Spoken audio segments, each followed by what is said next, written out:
Selamat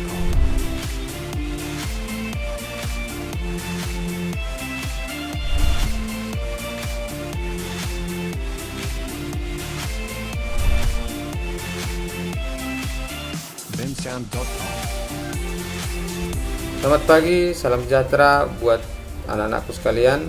Jumpa kembali kita pada pembelajaran jarak jauh kita untuk mata pelajaran pemeliharaan mesin kendaraan ringan pada materi sistem pengapian kelas 11 TKRO.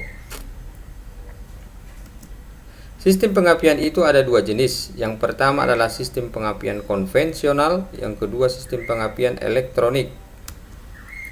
Pada pertemuan kita kali ini, kita akan mempelajari sistem pengapian konvensional. Fungsinya untuk menghasilkan percikan api pada busi guna membakar campuran bahan bakar di dalam silinder. Metodenya merubah tegangan listrik 12 volt menjadi 20.000 sampai 25.000 volt dan mengalirkan ke busi sehingga terjadi percikan api pada busi. Artinya, di sini ada 12 volt baterai ya. Dia akan menghasilkan pada busi atau spark plug ini 20.000 sampai 25.000 volt tegangan di sini. Nah, seperti inilah sistem pengapian pada mobil ya, sistem pengapian konvensional. Bagaimana merubah tegangan 12 volt baterai menjadi 20.000 volt? Kita lihat seperti ini. Nah, ini 12 volt tegangan baterai. Dia menghasilkan busi 25.000 volt. Tentu ada di tengah-tengah ini apa gitu kan. Nah, kita perhatikan ini kita di tengah-tengah itu ada coil ya, ada coil. Nah, ini namanya coil. Nah, di dalam coil ini terjadi ada lempengan-lempengan besi ya, ada lempengan besi yang disusun sedemikian rupa lalu dililit dengan konduktor ya. Yang ada dua lilitan. Ini lilitan primer, ini namanya lilitan sekunder. Tentu lilitan primer yang kecil atau yang jumlahnya sedikit dan kumparan sekunder yang jumlahnya lebih banyak. Kerja koil. Bagaimana tegangan baterai itu dibangkitkan? Kita lihat simulasi berikut ini. Ada baterai, bola lampu, dan saklar. Bola lampu ini 100 volt. Ini tegangan baterai 12 volt. Kita hubungkan dengan saklar. Ini kita on kan. Baterai tidak akan menyala. Mengapa? Karena dia 100 volt. Sedangkan baterai kita 12 volt. Nah, sebuah koil akan kita hubungkan dengan lampu. Ya, sebuah koil akan kita hubungkan dengan lampu. Kita coba lagi. Kita on. Lampu tidak akan hidup. Nah, kita coba off. Saat yang singkat lampu berkedip. Kita perhatikan. Nah, begitu dia di off kan, saat yang singkat lampu ini akan berkedip. Ya, apabila arus mengalir dan tiba-tiba diputuskan, maka akan terjadi EMF atau gaya gerak listrik. Nah, EMF itu electromotive force ya, gaya gerak listrik. Nah, tegangan yang besar itu akan dibangkitkan yang disebut dengan self induction effect atau efek induksi sendiri.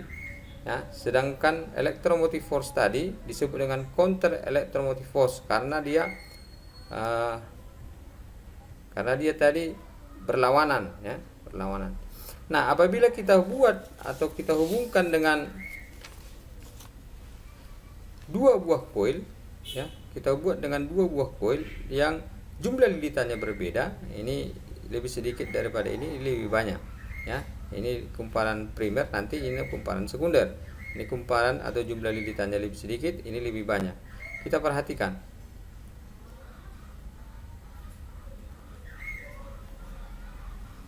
Dihubungkan secara seri kumparan ini ya. Lalu kita kita hubungkan. Nah, dia tidak hidup. Seketika kita off kan, dia akan hidup atau lampu ini akan menyala. Nah, tegangan itu akan lebih besar terjadi. Itulah disebut dengan mutual induction effect ya. Tegangannya akan lebih besar itu terjadi. Nah, kumparan itu dimasukkan atau buat ke dalam koil. Nah, inilah dia. Nah, disematkan atau dililitkan ke dalam koil, ya. Inilah secondary coil dan ini primary coil, ya. Seperti itu. Komponen sistem pengapian konvensional itu yang pertama adalah baterai, yang kedua adalah kunci kontak, yang ketiga adalah koil, yang keempat adalah kontak pemutus atau kontak platina, yang kelima adalah kondensor, keenam distributor, dan yang ketujuh adalah busi. Komponen-komponen ini dapat kita lihat wujudnya seperti berikut. Ini yang pertama tadi baterai, yang kedua adalah kunci kontak, ya wujudnya seperti itu. Yang ketiga adalah koil, yang keempat adalah kontak pemutus, yang kelima adalah kondensor, yang keenam distributor, dan yang ketujuh adalah busi. Nah, ini bentuknya. Itulah komponen dari sistem pengapian konvensional. Komponen dan cara kerja sistem pengapian. Nah, ini seperti ini tadi komponennya: baterai, ya, kunci kontak, koil, distributor, ya. Ini di atasnya ini distributor komponen semua. Lalu ini platina, lalu ini dinamakan dengan busi.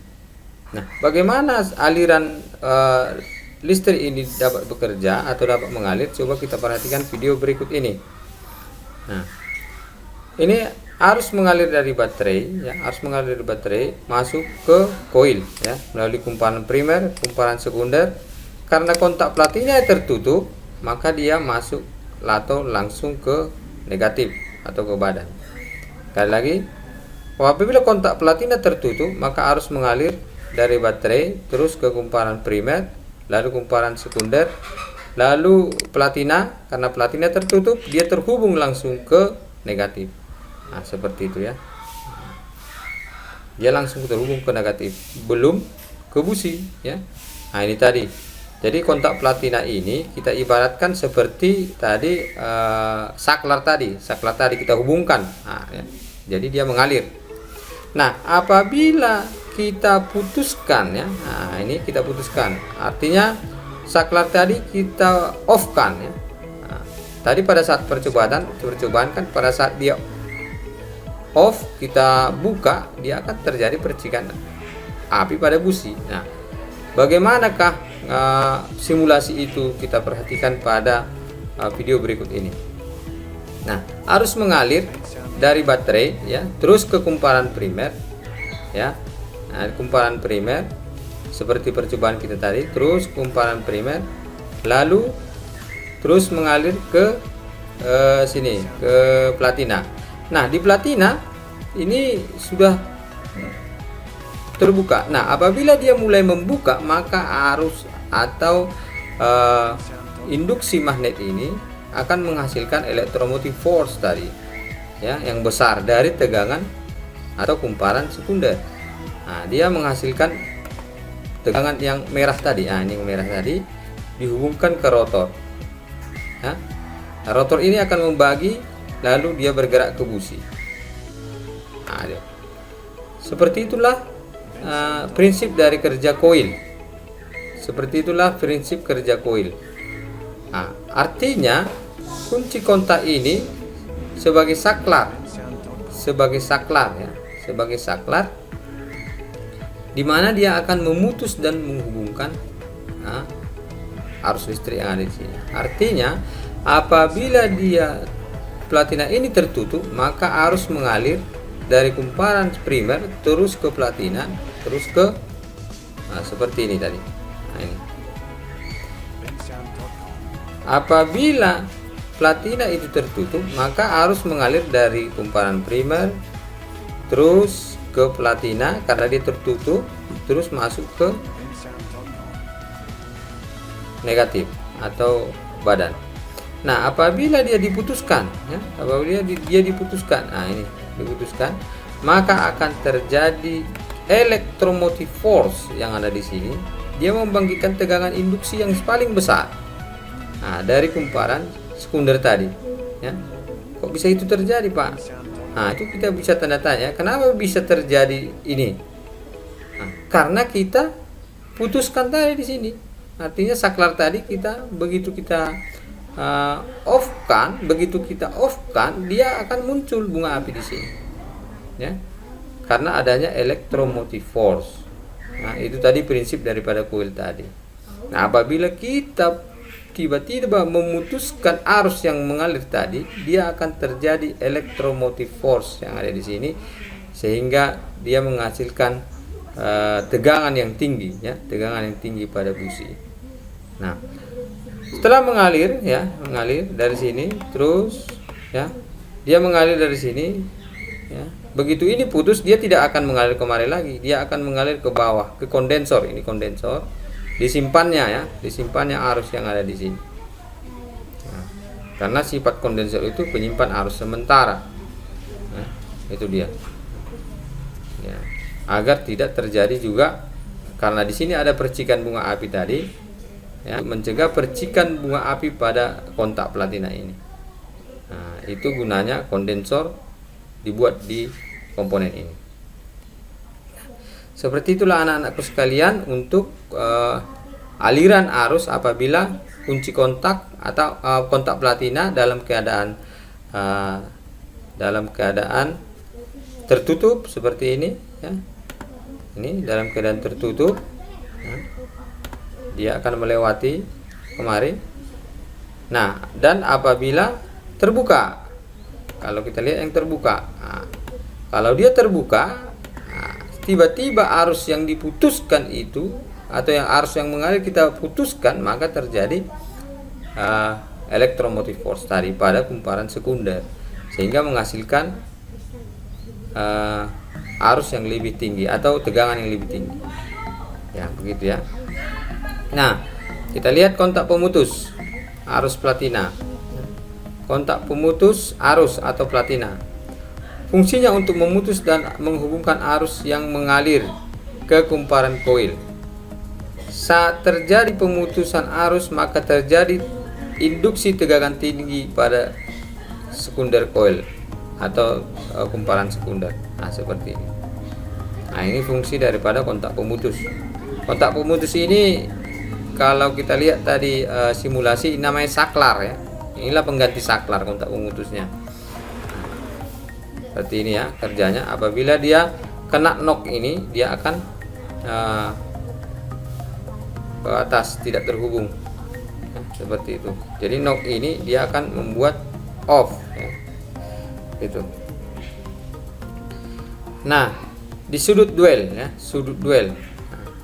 Sudut duel adalah besar sudut yang menunjukkan lamanya kontak pemutus arus atau platina menutup, ya. Semakin besar celah, semakin kecil sudut duel. Nah, ini sudut duel. Kita perhatikan video berikut ini untuk melihatnya. Nah, ini.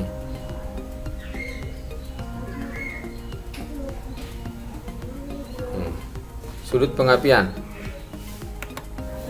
Pengapian, ini sudut duel, ya. Sudut pengapian dan sudut duel. Kita perhatikan sekali lagi. Ini adalah kontak pemutus. Kita perhatikan, ya, alfa dan beta, ya. Kita perhatikan yang manakah alfa dan beta ini, sudut pengapian dan sudut duel. Kita perhatikan atau kita lihat definisi sudut duel. Sudut duel adalah besar sudut yang menunjukkan lamanya kontak pemutus platina menutup, ya. Pada saat menutup berarti alfa inilah namakan dengan sudut duel, sedangkan beta ini dinamakan dengan sudut pengapian dari definisi tersebut. Nah, kita perhatikan. Perhatikan, ya.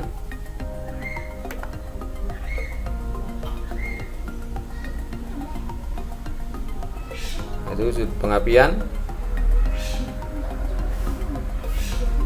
Nah, itu sudut duel. Nah, ini sudut duel. Sudut, ya, sudut duel itu adalah sudut lamanya kontak pemutus menutup, ya. Jadi besar sudut duel mempengaruhi besar arus listrik ke koil pengapian atau tegangan induksi yang dihasilkan. Sudut duel 4 silinder ya, itu 50 sampai 54 derajat ya. 50 sampai 54 derajat itu sudut duel untuk 4 silinder. Celah daripada celah platina ini atau celah rubber ini celah ini itu 0,40 sampai 0,50 mm. Baiklah anak-anakku sekalian, demikian pembelajaran kita kali ini. Saya harapkan video ini dapat diulang-ulang untuk sistem pengapian. Nah, begitu prinsip kerjanya. Minggu depan kita akan bertemu kembali untuk komponen-komponen sistem pengapian lainnya. Sekian dan terima kasih. Salam sehat.